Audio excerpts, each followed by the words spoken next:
This is NBA 2K25. We're here on Xbox Series S. Be sure to like the video. Subscribing is great as well. And this was provided by 2K.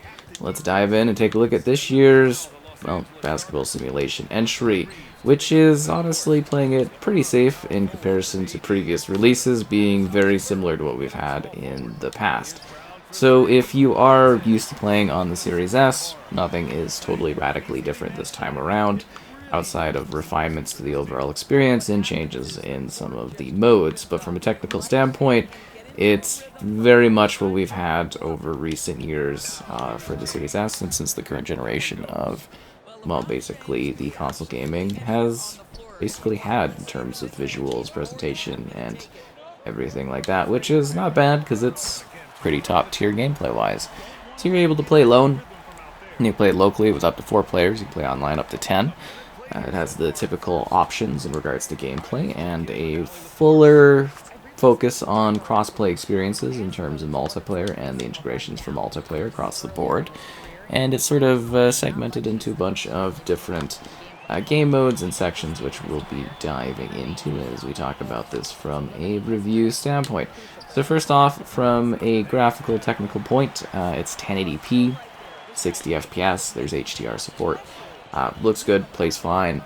It is visually, decent and whatnot, but obviously it is 1080p, but if you are playing on the Series S, I think you're very much likely used to the visual fidelity as a target for sports games, because they all seem to be doing, the 1080p to 60 FPS. At least it's fluid, and looks fine, and plays relatively quite well, which is, well, again, I guess somewhat expected since they haven't really completely, changed the game in terms of the visual presentation outside of, how it, kind of does the whole, intermission residuals and stuff like that, between segments, kind of openings, everything like that. Yeah, I think that describes it pretty well. Oh, I thought we were gonna make a great move there. I was totally wrong on that one. I thought I was setting up something great for a great defensive play. I was incorrect, I suppose. So yeah, this time around for little smaller details mechanically, this game does have a big change up in terms of the brand new, or the, I guess, a little bit furtherly enhanced pro play animations is what they're called. So the pro play animations, there's 9,000 of them here. Wow, really struggling to get the the ball in there. Yeah, so the pro play animations, the whole point of those is essentially they're replacing the traditionally mocapped animations with animations that are taken directly from, that was terrible, directly from actual NBA games. So they've taken the footage of actual NBA games, and they are transferring those movements, those real plays, those real styles into the actual game. And they're slowly doing this over, I'm imagining this is going to be a multi-year process in order to do that, but they've already got just a massive selection of 9,000 changes there. So the idea there is just translating more natural, realistic movements and attitudes and stuff like that into the actual game in order to make it just feel better and more realistic, which makes complete sense. They redid the dribble engine, so the dribbling's a little bit more enhanced, some adjustments to offense, defense, a little bit of difficulty, especially for the lower level difficulties, I guess, in terms of how offense and defense kind of move and react to players when you're in the overall, matches and setups that you go and enjoy. Let's dive in and talk about the different game modes that are present. So basically your same game modes as prior. I typically am into the quick play, which is play now, and that segment is practically unchanged. You go in, you just set up matches locally, or you do online, you compete, and you get all your different difficulty options, and you get to choose, okay, I'm doing these teams. You can do things like NBA Now, which is aiming to capture current ongoing games. Then there's NBA Eras, so you can play historical match setups and scenarios. And finally there's the Blacktop, which is supposed to be more of a street focused setup, or is a street focused NBA setup in terms of playing, competitions and stuff, which is kind of cool. So that's kind of your main structured traditional mode of play, at least I think so from a historical standpoint, like sports games have always had. Quick play is a big thing. And then we got My Career, so you go through the full journey from like, kind of the humble beginnings at school to making your way to the NBA, everything kind of in between. And then they also have elements such as becoming an NBA legend. You can do the whole Big My kind of city thing. So all the personalization, kind of making athlete character, going out there, doing the big kind of city thing and interacting with people and kind of going through a bustling area, and there's all these like weird mini game type things and strange adventures to have. It's pretty straightforward gameplay wise there, right? Like nothing too crazy. They just do smaller refinements, some new adjustments every now and then to smaller little parts of it. It's pretty straightforward. We got My Team, so you build a fantasy team, you gather your cards, nothing too crazy there. And all these modes, they have different ways to kind of like compete from like an offline perspective, but also on like online integrations and stuff like that across the board. So yeah, every sports game in the modern era, I think largely pushed by NBA as well, has your card-based game mode systems. You build up your team with the cards and stuff. You like work towards grinding and buying and stuff, and pretty straightforward, right?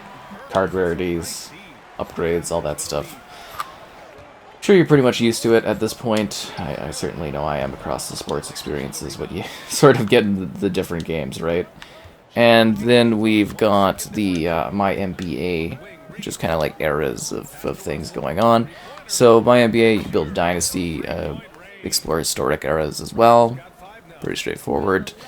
They got Learn 2K, which is your training mode, so you can do some various, I want to say almost drills, but like it's practice so that you can get better at playing the NBA 2K experience, which I think is pretty great for those that are new or want to tailor their abilities. We also have the WNBA, which is the women's NBA experience. So you can do like a career championships type thing, play now, kind of work your way up as creating a female character and stuff. And that's pretty much what we had in previous years as well. And then there's a rotating selection of seasonal content. It's like any self-respecting live service type game of today, which are basically the NBA games, right? You're going to have yourself a set of seasons. So every season has like a theme, every season has like a focus. It's an evolving game to keep this large storage size on your hard drive forever, and into the next NBA game when it comes out. But yeah, the whole goal of it is to basically make sure that you are coming back, and when you are coming back, if you take a break or whatnot, that there is some sort of fresh content thing that you can work towards, something new to kind of do and build on. And yeah, it's kind of just this never-ending, evolving game of NBA, and that's the whole point of the seasons, is just to keep offering you something new and fresh to do. It's NBA 2K25 on Xbox Series S. It's a continued refinement over previous iterations. It kind of plays it safe, I'd say. I mean, I saw that on the Series X side of things as well. They're kind of, to a degree, coasting off of the big current gen upgrade that they did a number of years back at this point, and then just kind of refining it with like updated rosters and some minor adjustments and some visual things. Like obviously, I'd say the biggest thing we've been getting this gen is a lot more of a detailed element of simulation type things, especially in sports games, where it's kind of like we're just simulating more natural body movements or more realistic things in terms of like animations and settings and styles.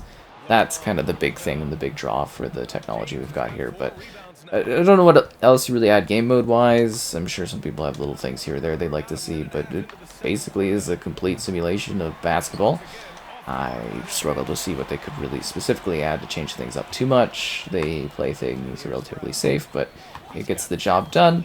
Provides something that's pretty fun and engaging to play. I think for players that are really into this franchise, it's just like whether or not you're going to see anything wildly different or new this year. I don't necessarily think so, but still a solid way to experience the NBA and basketball in the 2025 season, and as we move towards 2026 in about a year from now, which is crazy to think about.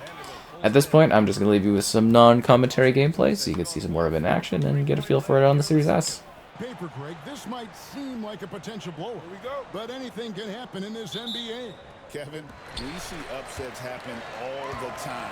It's what makes the sport great. You can't take any team or game for granted. So a look at our starters for the Knicks. College teammates on the floor.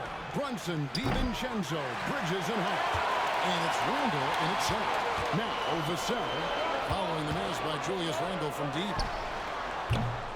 And it's Sohan missing. Brunson with it, and it's Vassell picking him up. Brunson the pass to Hart. That one good for two. Can't let someone like Hart get inside the D just asking to get burned.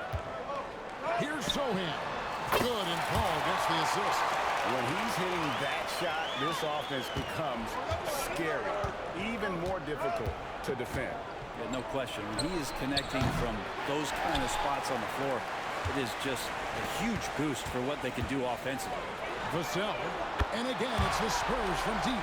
And what do you expect from Vassell? He's an accurate shooter from the perimeter. Brunson against Paul. Here's Bridges. That one's in, his first shot this game. This can make it so much easier for your teammate when you throw that lead pass that gets to him right on the money, whether that's on the run or in the shooting pocket. One shot by Wembanyama, no good. Knicks have gone 2 for 4 from the field so far today. And talking about the Knicks, GA, do you feel they took a step forward last season? I do. I mean, losing in 7 in the conference semis with all the injuries they had, that really kind of set them back. They ended that game 7 with the Pacers missing 4 of their starting 5. So, no doubt, expectations will be high. Well, Brunson, one of those players that's just not going to be denied, determined to convert inside, and he does. And they don't want to get in a habit of giving him open looks from 3. First quarter still, but not who you want to leave open. Here's Brunson following the three-pointer by San Antonio. And it goes out of bounds. Last touch by Paul. And the latest now from our sideline reporter, David Aldridge. David, it's all yours. Take it away. Well, Kevin, Greg Popovich and I talked for a few minutes. Now, we both had the same topic, Mikal Bridges, and the impact he can have on the game. Coach told me he's someone we've talked about for sure. You can't let him out-hustle us. That's when he does the most damage.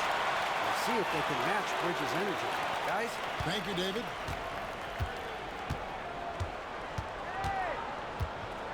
First quarter of basketball, just over 2.5 minutes play.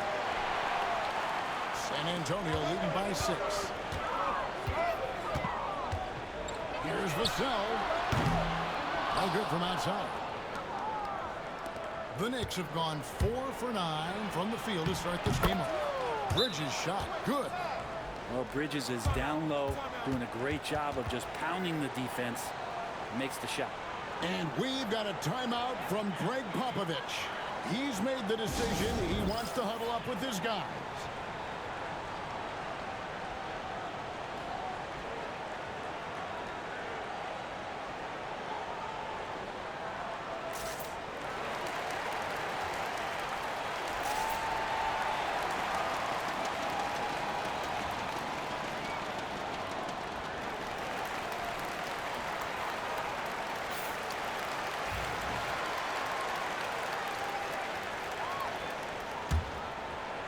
We're about 3 minutes into this first quarter. A 3 from Wembanyama. Good, and Paul gets the assist. Paul's got 4 assists in the game. Sometimes you watch Wembanyama and think this guy is a cheat code, hitting threes at well over 7 feet tall. Now, here's Bridges. He's got 7. How about that? Flying high to send that one down. And you know what? When you've got the athleticism and explosion of a player like that, bigger guys are still at your mercy. Here's Sohan. It's rebounded by New York. Brunson outside. Bridges, no one around him. His three-pointer's off the mark. And it's Paul with the ball for the Spurs. It's a 5-point game. Trains it from beyond the arc. Sohan's got 6 points. and just feeding the open man. Nice recognition there from Vassell. Brunson against Paul. And that's good. Jalen Brunson for three. And I like the back and forth here, showing confidence from Rain. It seems like they're going to find out who can make the deepest threes. Right now, it's a shootout. Now here's Brunson. 5 points in the game. And the call on the shot that sends him to the line. The overall game of Julius Randle is impressive. He's gritty. He is in there giving it, Brent, his everything. Yeah, Kevin, you think about that year where he averaged 24, 10 rebounds, and 6 assists. I mean, the only other guys that did that were Will Chamberlain, Oscar Robertson, Larry Bird, Russell Westbrook, Jokic, Giannis. All of those guys won MVPs. That's a heck of a list. First free throw is good. You know, Greg, with a combination of Wembanyama and Coach Greg Popovich, the Spurs should be a great defensive team. Yeah, it's hard with a young roster because all 5 guys have to work in unison, and often someone's going to make a mistake. The Spurs making a switch here. Johnson's checked in. All free throws good from Randall. And Brent, 3 very important pieces of this Knicks roster all went to the same college and played on the same team. Brunson, Hart, and DiVincenzo, what a remarkable reunion it was for those 3 players. But to not only be together, it was about the success that they shared in the Big Apple. They all won in 2016 that collegiate championship, and carrying that hard-nosed approach to the Knicks has been big in terms of paying dividends. And here's Barnes for 3. Connects from three-point range. He's got 9. Well, when Harrison Barnes makes shots like that, confidence grows. He's feeling it. Teammates are going to start feeding off of that. And that's a little lack of fight at the defensive end. Absolutely. At least on that frame, you're right. That's one way to let a team back in the game. You have to credit the aggressiveness offensively because that's when you make a play when you really need it. Now here's Randall. There's the drive. The shot, no good. Nice defense by Vassell. And here's Barnes for 3. Sinks the three-pointer. Barnes has got 12 in the game. Bottom line, you need shooters on your team who can space the floor. Well, there's no doubt he's a legitimate threat from downtown, and he's demonstrating that in this game. So far, both teams scorching the Nets. You gotta love it. Yeah, made for TV game here. Pace is great, scoring is coming in bunches, and both of the teams feeling confident right now. Knicks trail by 5. Here's Bridges. Wembanyama with the rebound. Wembanyama has got 5 rebounds tonight. Pass to Vassell. For 3. The shot comes out. Harrison Barnes getting it done for San Antonio. That quarter had to take a lot out of him. He racked up 12 points. We've got more in store for you right after this.